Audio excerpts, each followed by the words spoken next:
राज्य को बजट में उल्लिखित विभिन्न कार्यों को संपादित करने हेतु संसाधनों की आवश्यकता होती है, जिन्हें वो अनेक स्रोतों से एकत्रित करती है।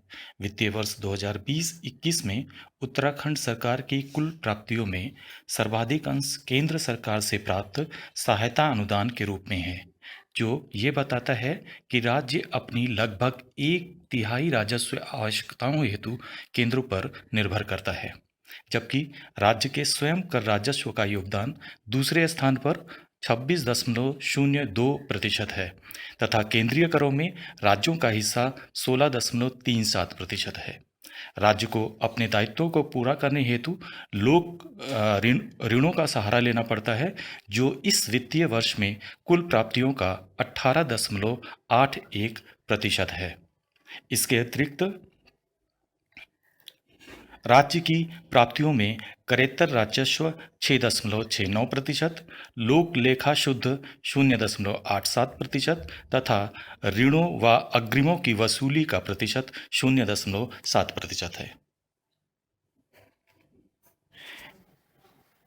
इसी प्रकार नेक्स्ट स्लाइड में आप देख सकते हैं कि सरकार द्वारा विभिन्न मदों पर किए जाने वाले व्ययों में सर्वाधिक व्यय राज्य कर्मचारियों के वेतन, भत्ते, मजदूरी आदि इस्टेब्लिशमेंट एक्सपेंडिचर पर किया जाता है, जो कि कुल व्यय का 30.89% है।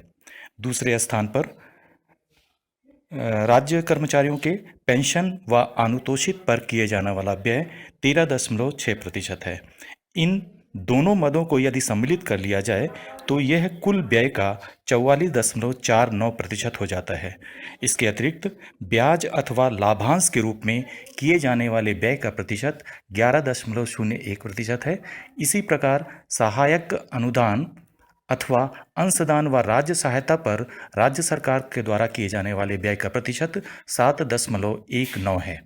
इस बजट में निर्माण व मेंटेनेंस पर किए जाने वाले व्यय का कुल व्यय का प्रतिशत 13.36% है, जबकि निवेश ऋणों का प्रतिशत मात्र 7.5% है।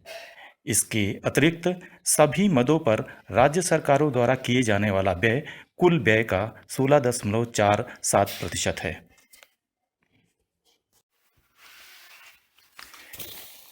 वित्तीय वर्ष बजट 2020-21 में सामाजिक क्षेत्र यानी सोशल सेक्टर में विशेषतः चिकित्सा व परिवार कल्याण पर 2477.02 करोड़ रुपए, जो कि गत वर्ष की तुलना में थोड़ा ही अधिक है, खर्च करने का प्रोविज़न किया गया है। जबकि शिक्षा, खेल, युवा कल्याण तथा संस्कृत पर किया जाने वाला व्यय 9149.24 करोड़ रुपए अनुमानित है। इसी प्रकार बजट में अन्य महत्वपूर्ण घोषणाएं भी की गई हैं। जैसे हम कृषि और किसानों के संदर्भ में देखें तो इस वर्ष एक कृषि उत्पादन लागत सर्वेक्षण योजना शुरू की गई है, जिससे किसानों को लाभ दिया जा सके।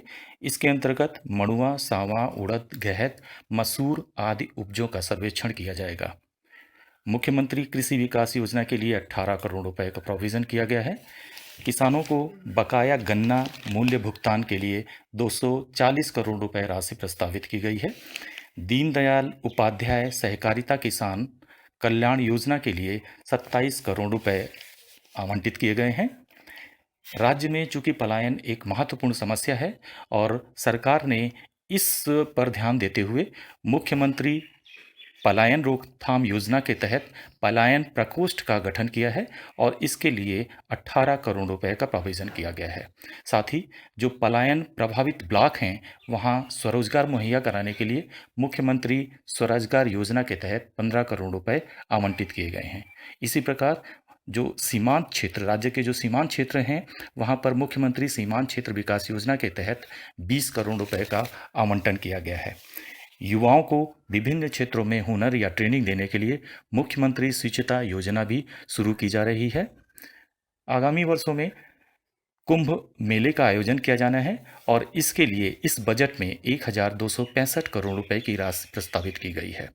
जहां तक इंफ्रास्ट्रक्चर डेवलपमेंट की बात है, उस संदर्भ में लोक निर्माण विभाग के लिए 2055.56 करोड़ रुपए का प्रोविज़न किया गया है। साथ ही मार्गों, पुलियों की मरम्मत के लिए भी 300 करोड़ रुपए आवंटित किए गए हैं। मुजफ्फरनगर रुड़की रेल मार्ग को भी स्वीकृत करते हुए 70 करोड़ रुपए आवंटित किए गए हैं। जमरानी बांध बहुउद्देश्यीय परियोजना को 220 करोड़ रुपए का प्राविधान किया गया है। सौंग पेयजल बांध योजना के तहत पुनर्वास हेतु 130 करोड़ रुपए का प्रोविजन किया गया है। जल जीवन मिशन के लिए 134 करोड़ रुपए की राशि प्रस्तावित की गई है। प्रधानमंत्री ग्राम सड़क योजना को 1072 करोड़ रुपए का आवंटन किया गया है। प्रधानमंत्री आवास योजना ग्रामीण के लिए 149 करोड़ रुपए, जबकि प्रधानमंत्री आवास योजना शहरी के लिए 95 करोड़ रुपए का प्रोविजन किया गया है। अटल आयुष्मान उत्तराखंड योजना के संचालन हेतु राज्य में 100 करोड़ रुपए का आवंटन किया गया है। हालांकि यह राशि पिछले वर्ष की तुलना में काफ़ी कम है। राष्ट्रीय स्वास्थ्य मिशन के तहत 380.50 करोड़ रुपए का आवंटन किया गया है। साथ ही समाज कल्याण की अन्य विभिन्न पेंशन योजनाओं के लिए 1048.05 करोड़ रुपए का आवंटन किया गया है। इस प्रकार अगर हम पूरे बजट का विश्लेषण करते हैं तो ये स्पष्ट होता है कि बजट में सभी वर्गों व क्षेत्रों के लिए कुछ न कुछ प्रोविजन किया गया है और जन भावनाओं का सम्मान करने हेतु गैरसैंण को ग्रीष्मकालीन राजधानी भी घोषित किया गया है। लेकिन इन सभी सेक्टर्स और क्षेत्रों के लिए जो धनराशि राज्य सरकार के द्वारा आवंटित की गई है, वो राशि आवश्यकता अनुसार कम प्रतीत होती है, जो इस बात के संकेत देती है कि राज्य सरकार के पास जो संसाधन उपलब्ध हैं वो सीमित हैं और इन्हीं सीमित संसाधनों के कारण ही उनके लिए आवंटित धनराशि कम मात्रा में रखी गई है। साथ ही इस समय चूंकि पूरा विश्व और भारत और हमारा राज्य कोविड-19 से प्रभावित है, जिसके कारण आर्थिक गतिविधियों में सुस्ती देखने को मिल रही है और इसका प्रभाव राज्य सरकार के राजस्व पर भी पड़ना स्वाभाविक है। और ऐसी स्थिति में अगर राजस्व एकत्रण में कमी आती है तो राज्य सरकार द्वारा फिस्कल कंसोलिडेशन के लिए जो लक्ष्य बजट में निर्धारित किए गए हैं उनका पालन करना या उनको पूरा करना कठिन होगा। इसलिए इस बजट में फ्लेक्सिबिलिटी बाद में देखने को मिलेगी कि लक्ष्यों को प्राप्त करने में राज्य सरकार कितना सफल हो